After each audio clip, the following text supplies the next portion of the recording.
Hello and welcome back. Today I'm on Île de Re. I discovered this lovely mixture of old and new, the medieval church and the modern market. I've mixed French ultramarine and Cobalt turquoise, and I'm just laying a generous wash which changes colour slightly towards the bottom, going carefully around the ruin, mixing it up again because I want it to be a slightly different colour at the bottom, so didn't mix up too much. Just letting it down a little bit with some water, making it slightly lighter at the bottom. And I'll go slightly into the bush. And the next step to get the tones is to put in the street and use warm against cool. So I'm going to change to a smaller brush and put in some French ultramarine and indigo for the shadows. Gently put it in, leaving the light triangle, which is where the sun is showing, making it quite dark so that I get the effect. Going in with a dry brush and a little bit of green and yellow ochre, because the leaves are dropping off this bush and they've given it a green speckle. And then the rest of it I'm going to do with a homemade grey. Drying off the brush and then just dropping it towards the blue. It's still wet, so it will find its own way. But I put the green in first because I wanted it to be vibrant. And then further back, there's another line of sunshine. And I've got some people walking down there, so what I'll do is just get the brush and just take it off a little bit. I'll put a list of the colours I'm using and hints and tips in the description. By putting all the blues in first, the road, the sky and the stall, I can sort out my tones. So I thought it was nice because the roof and the stall, same sort of shape. This church must have been in cannon range because it's been demolished several times in skirmishes. And they've rebuilt it on a much smaller scale using the original stone. No more paint. I'm just going to move what's there just so that it looks like the sun's hitting it. Let's move it around. Just a lot of bounce light in that area. And this one here is cream. So I don't want it to be the white page. I want to use very, very weak Naples yellow. Now that that's dried, I'm going to put the pan-tiled roofs in on the shop. And the tiles go up and down. So the first thing to do is to put the ridge in. So I'll just stick it in. And then starting from the middle, just bring them down. And then I'll drop in a darker colour in between them. But this gives me the high spots. So now with the darker colour that I made, I'll just drop it in.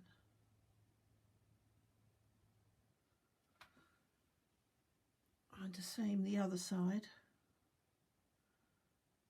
By doing it in two halves, I've given it a chance to dry. And I'll just get some slightly darker colour on the brush, just lose some of the edges. You don't need to show every single tile. And there's another building right at the back that's got the same, but because it's further away it's got slightly different light. So it's slightly lighter at the top, and then do the colours in reverse, do the lighter ones this time. And just do a wiggle. It's not a straight line because the tiles aren't straight. They're like half a drain pipe. And the shop has got very light grey shutters, so I'm going to add some cerulean blue to the homemade grey and just get it as light as possible, just to block in the shape. And the ones at the top are closed, and it's just ornate stonework that's showing. And then there's a hint of shutters on the next building that's sideways, so I can just put those in, just a hint. And then it's grey paintwork all the way down where it gets lost, and navy blue banners. So I've got the blue that I used for the shadows on the road, so I can use that. Whilst that's drying, I'm moving on to the ruin itself and mixing up warm and cool colours just to gently cover the stone. And I'm just diluting some of the grey and making it a little bit more blue, the Naples yellow, and just putting on the top area of stone, which is a rectangle. It's nothing complicated. And it goes out the other side and then there's a little wall, so I'll do the cutout around the wall. To make them look different, I'm just going to drop a little bit of homemade grey in to the edge where there's stone gargoyles and things and drains, and then there's a line in the stone where it's joined, and another line here, and then a shadow cast at the top. So if I put that on, it starts to make it look a better shape, and then the gargoyles and ornamentation goes all the way up to the top.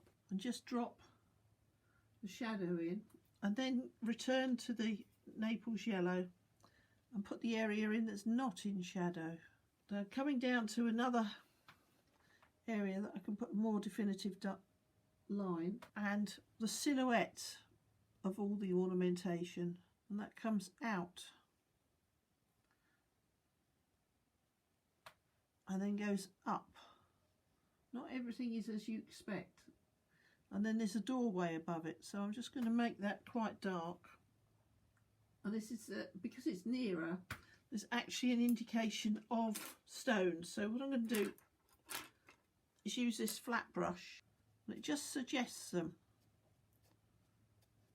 So I use slightly stronger paint, and then it changes to being lighter, so I'll go back to the Naples yellow. I think it's where the stone's been repaired over the years, and it goes under the umbrella and round the craft stores, so it's in a little bit of shade at the bottom.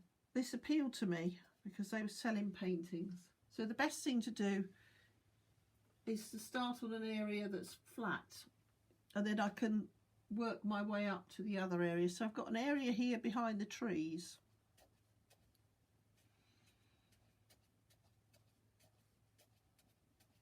and all I can do about the carving and embossing is to just keep changing the colours to show light against dark.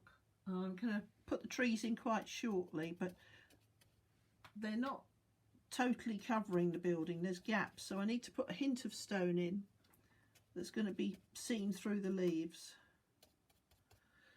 So now working up, the shadow disappears at one stage, and I've got bright sunlight, so this is a shadowy bit.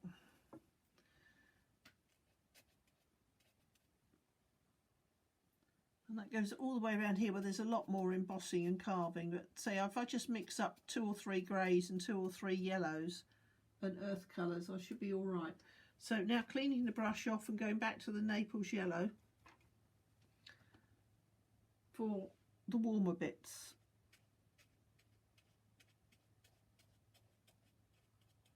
And it's not all warm, so I'm just going to put a little bit of grey in between. And then brilliant sunshine in the middle here, so more Naples yellow. Then back to the grey, just in between, just the odd little bit. And then there's the sky showing through the window that used to be there, the arch now. So I've still got the sky colour. It's not much showing, but it's just enough to make a difference. And using the water just to dilute it. So it goes round the arch, and then there's a wall that finishes, or a coping stone that finishes, so it goes round that as well. I'm now going to paint the second pinnacle of the tower. It all very gothic with lots of decoration, which is 2 layers overlapping. So the first one stops short of any decorations and goes down as that one does, just straight down. So I'm going to add some Naples yellow to the homemade grey. Just gently drop it in, and then the decoration is overlapping it. So I'm just going to use slightly darker colour and just make an odd line where there's things overlapping. Lots of decoration, and to start with there's almost like a little box on the side, and I can only see in 2 sides of it, not the other 2, and then 2 diamonds going up towards it, so they go on the very corners, and that goes down with the the way that the stone changes angle, and there's more decoration on that. So one is light and one's dark, apart from the ornamentation, which looks a little bit like an animite, but not entirely sure what it is, needs further research. A little bit of darker colour. Just going to take a little bit off, and that goes all the way into the triangle again. And then coming round, it's a mid colour, so I'll just use the homemade grey and pop that in. And there's a channel here.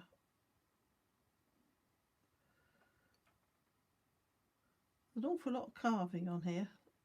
Must have been quite a wealthy area in the past. What I can do is put in the next dark line, which joins the tower together. It's quite thick in the middle, and I'm going to just get a clean brush and just lose some of that line because the sun's catching it and it's not quite so dominant, but I had to put it in to link it to the dark line, to the stonework again. And it's dark at the bottom in one place and then light everywhere else. So I'm just going to put the dark areas in. They're quite dark for some reason. And then add the lighter areas. Go round all the carving. So I'll just put a base layer in because it's high up, and down into the castellated top. And then there's a start of an arch. And I'm going to take a flat brush and just pull some of the paint off to make it look like blocks, because I don't want it to look like that. I want it to be different. And going with a smaller brush, a number 2, and just put the shape of the arch in, and then back the other side. You have to take your time with these things and not rush them. And then through the other side is quite a weathered piece of stone that's darker and seems to have got some lichen on it. So I'm just going with different colours, and then some homemade grey, and that makes it look further away. And then there's some shadows and shapes that can't easily be identified, but this recess is darker. It almost looks like carvings have fallen off the wall, and the front's gone but the back's still there. So it's dark underneath and there's a shadow around it. And then going on to the wall itself, just some more Naples yellow, and I'm just trying to do it a mid colour because I want the remains of the sculpture to be the focal point, but it's got to look further away than this, so I'm going to put a little dark line in just to help send it back a little bit. On the other side there's almost, it looks like yellow lichen that's going through the tree. So what I'm going to do is do the whole area in stone colour and then put the tree on top, as it's got quite dark foliage. It's in shadow from where I found it, just to identify the rest of the tower and the little. So I now need to concentrate on the roof line. I'm going to use homemade grey, and there's about 6 lines showing there, but some are more dominant than others, so I'm just going to put a couple in for now, and then when it's dry add some different colour. And I've got a very dark in shadow line for the mystery roof here. Some of these places have got stone guttering and I need to put in some slightly shadier colour, so I'm going to use yellow ochre and a little bit of grey. Just put it in so it's more in the shade, and then I can put the trees in on top of that quite easily. I'm going to put the shop banner in here. I've just mixed up some French ultramarine and Payne's grey, and it's got a white line in the middle. So I'm just going to start from the top, and it stops at the drain pipe, and then go in again from the bottom. But just to make it even, I'll start from a different place. It just leaves a slight suggestion of a white line in the middle. And then I'll get some more paint, slightly stronger, and just drop it in at the bottom. And there's a doorway, and I can't see the bottom of it because there's pavement furniture in the way. If I put the arch in, there's a bit of a pointy arch. Bring it down around the person, just stop it by the pavement furniture, and then just go over it again and drop some wet paint in so it finds its own route. Now the next thing I'm going to do is to balance the picture up by putting in some of the trees. So I'm just going to use the dark mix I've used for the doorway and just put a suggestion of a few twigs. Make it thinner and darker, it disappears more. And obviously as it's against the light stonework, I don't want it to be rushing out. So just put a few in, not too many. And I'm just mixing up some indigo, which will go nicely against the stonework. It's a good contrast. And some chrome yellow, make up a very dark green. Dot in some easy areas. Now the ones that are easy to find are ones that are half on the building. So I've got some here. Just do random strokes so it looks like light through branches. And I'll drop some other paint in a moment just to give a little bit of a contrast. Makes it look more dappled. I'm going to continue doing this around the rough pencil lines I made earlier. But it's not solid leaves, there are lots and lots of gaps. I'm continuing with that, and it goes beyond the top of the tower. Some of them are quite big, so I'm just not going to fill every space, but keep within the parameters of the lines I drew. Just taking the brush for a walk on the page. And the leaves on the bush on the other side of the road are entirely different. They're long and thin. So I'll probably use a similar colour, but it'd be the shape of the leaves that define it. Where I'm looking straight up into the sky, some of the leaves appear darker, and then every now and again the sun catches them and you get an area that looks quite yellow. That's the joys of painting outside scenes. Get all sorts of surprising effects that you're not perhaps thinking of. And then coming down to the bottom here where the marker is, they're much brighter, a different variety, and I'm not looking against the sky, I'm looking against the cool stone, so they're much richer. So I'm just starting in the middle and trying to make a rough shape of a tree with sap green and chrome yellow mixed together. I'm now just going to water it down a little bit to get the shape, and then I'll put other colours in. But I need to get the shape against the stone first.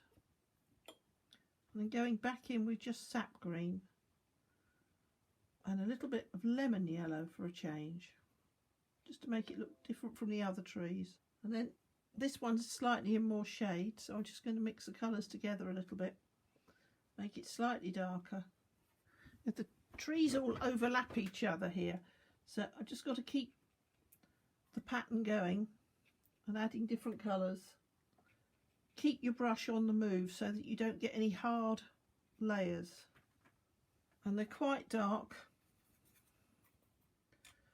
on the left here, so I'm just going to add a little bit more shadow just by using a little bit more blue in the paint mix. Over on this one, it's catching the sun and it's very vibrant. Now I don't want to distract from the building, so I'm stopping there, but the next thing to do is the bush on the other side of the street that I'm going to use a rigger for, and it's a different green and it's got a little bit of crimson in, so I'm just going to put some crimson down, and I could dip the brush into it. And it's got very long leaves. So I'm just going to go in very gently with a rigger and just put in a few marks and go to a bluey green. So I'm adding some French ultramarine and doing it out from the middle all the time, and then just going back with some water just to move it around, because it's a cool green but it's picking up the sun, so it's not too dark. You've just got to play the blues and the greens against each other. Just put them in, let it find its own way, and going out in the way it grows all the time. Going back in with a little bit of pink, merging the lines slightly, and then when it's dry I can put a few definitive lines on. And if you want to put a few bigger leaves on, just do the line one side and then the other, just like that, and go back in the middle. The reason for using a rigger, it doesn't matter if you haven't got one, but it holds more paint, so I'm recharging the brush less often, but there's no need to rush out and buy one. You can do it with a brush that you're familiar with, as long as it's not too big. And going back again, I'll come down here while it's still a bit damp, just helps break it up. And this bush actually goes above the height of the tower, so I've got to just keep it restrained on the right hand side of the paper. And there's some coming down that are quite dark, so I'm going to change colours just a little bit and come down, because these are more in shadow. Turning to the church, I will put some yellow ochre and Indian yellow on a corner here where we've got lots of lichen, and there's a whole shadow on the wall, so I'm going to use a bigger brush and just a little bit of homemade grey with a tiny bit of blue in it. I'm just going to put a line here, fill in the space. Whilst that's drying, I'm going to move down to the market stalls, which seems to be an art and craft market. There's lots of very interesting things. And start with, there's lots of flower planters which break up the space nicely. So I'll put those in simple rectangles with a bit of weathering. And making it dark at the top where it is really dark, it helps show the plants that are in there. And there's sunshine cutting across there, so I'll make a yellow mark. And then we've got the plant in the pot, which is in shadow, so it's a job to see exactly what it is. So I'll just mix up a dark green and just put something in, and then to give it a bit of shape, just drop some yellow in so it sends some of the greenery in different directions. And then moving across, got some posts that seem to line the street, and just put those in. They go all the way down the street, and I can now subdivide it into people and things. Now there's some of the blue stool is now dark underneath, so what I can do is mix up some Payne's grey and French ultramarine, just mix up some shadow for it, just a little bit of shadow underneath, and again on this side, and there's a little bit of shadow on top. So just making up slightly different mix and just putting in a few little marks just to show where there's creases and change of direction. A little bit of water, and just pull it out. And then there's shadow from the tree going on it. So I'm just going to put a little bit of shadow in the sort of pattern that leaves would make. And it's got dark support legs, and that will help separate the area from anywhere else. We've got things hanging on them, so they're not all perfectly straight. And I've got, this is meeting a drain pipe. So as it's meeting a drain pipe, I'm going to take the blue a bit further so that I've separated the two. Sometimes you do find that things join awkwardly. And then they've got pictures for sale, which I like the idea of. So they're on easels. It's got to be quite warm to separate it from everything else. So there's a support going in there, and then the framework of the canvas, and slightly lighter edge, and then there's one canvas going the other way, so I'll divide it in half. It's at an oblique angle so you can't see what it is, but and then there's smaller easels scattered around. You don't have to put in every detail, but just a little bit of a suggestion can make all the difference. And then there's all sorts of things on the table that you can't distinguish, so I'm just going to use a slightly bigger brush and take random colours from the palette and just put them on. There's a second easel, so that's got that on, and then there's a man with a red t-shirt on. I've already got some red, so I'm going to make a different red. Put the body of the person in first, then add the shoulders and the arms. stop at the waist, so anything just to break it up. And then there's somebody else standing in front of where another support would be, so I'm just going to just put his legs in and feet. And he's holding his arm up and his head. He's got beige shorts, but we've got a lot of beige here already, so I'm going to have to make it slightly different colour, otherwise he'll be lost.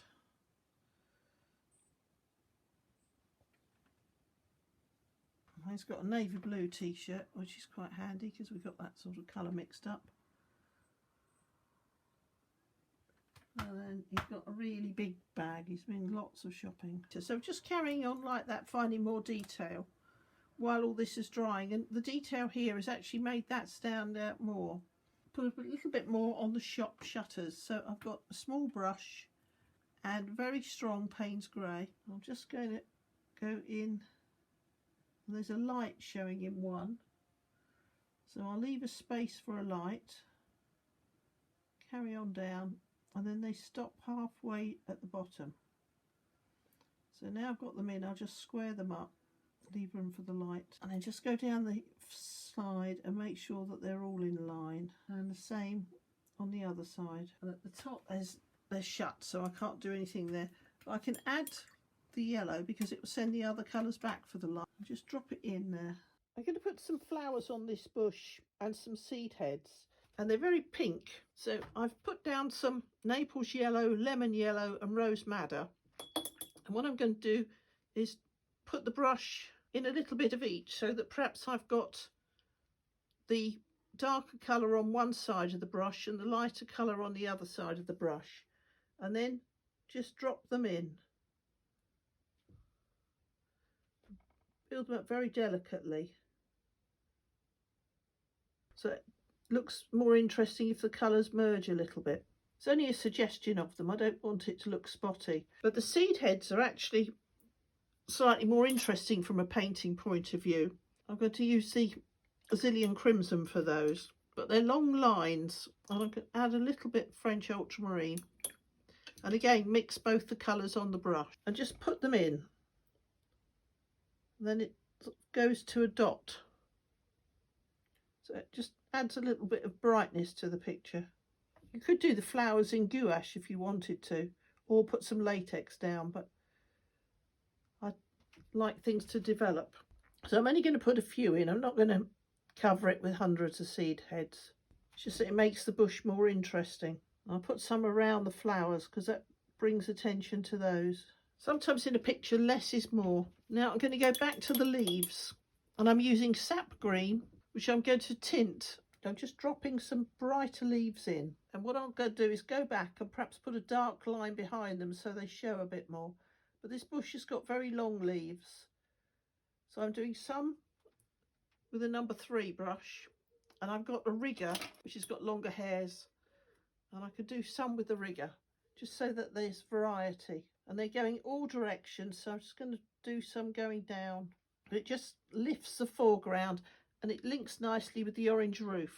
It makes the bush more 3-dimensional if you can just stick some highlights in. And then stir the indigo through the original colour.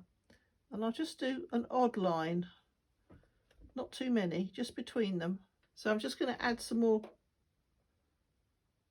crimson down here just to give it a lift and make it match the roof. Now the roofs are really singing out now, and the building at the back is cream, not white. So I'll stick some cream in, and that'll make the white one look more white.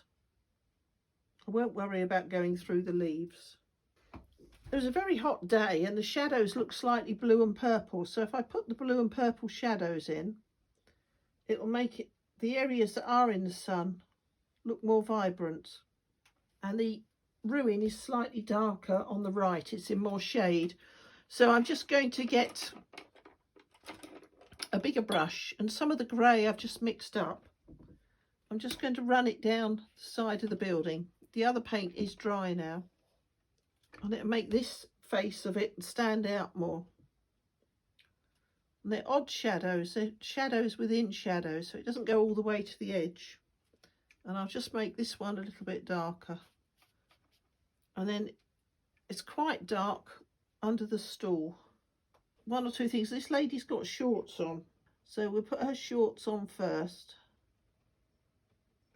and then I'm going to use the Naples yellow and Azilian crimson for her legs, because I've already got that in the painting and it'll match.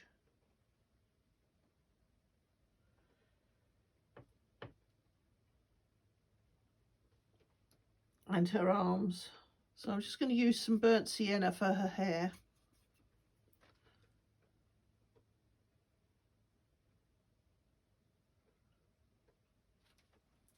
Then I can add the face in a minute or two. Now she's got her arms slightly folded. So,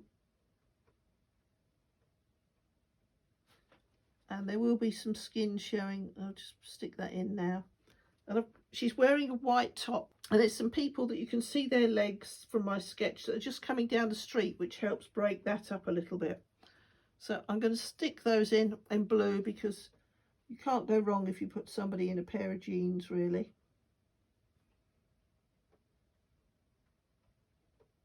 And there is a third person, so we'll put them in a different colour.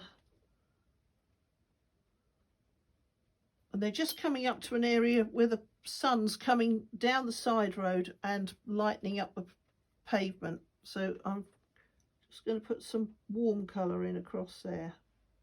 And I've also got some warm areas to put in across here where the sun was coming through. So now I can sort out the road a little bit, which has got quite a wiggly edge because the sun was coming through the leaves. So I initially put some blue on so all the colours harmonise. So what I'm going to do now is get a flat brush, just take some of it back. You could use latex, but this gives a softer edge. You don't want a too wet a brush for this, you just need a damp brush. And again on this side I'll just put a little bit, just adds a little bit more interest.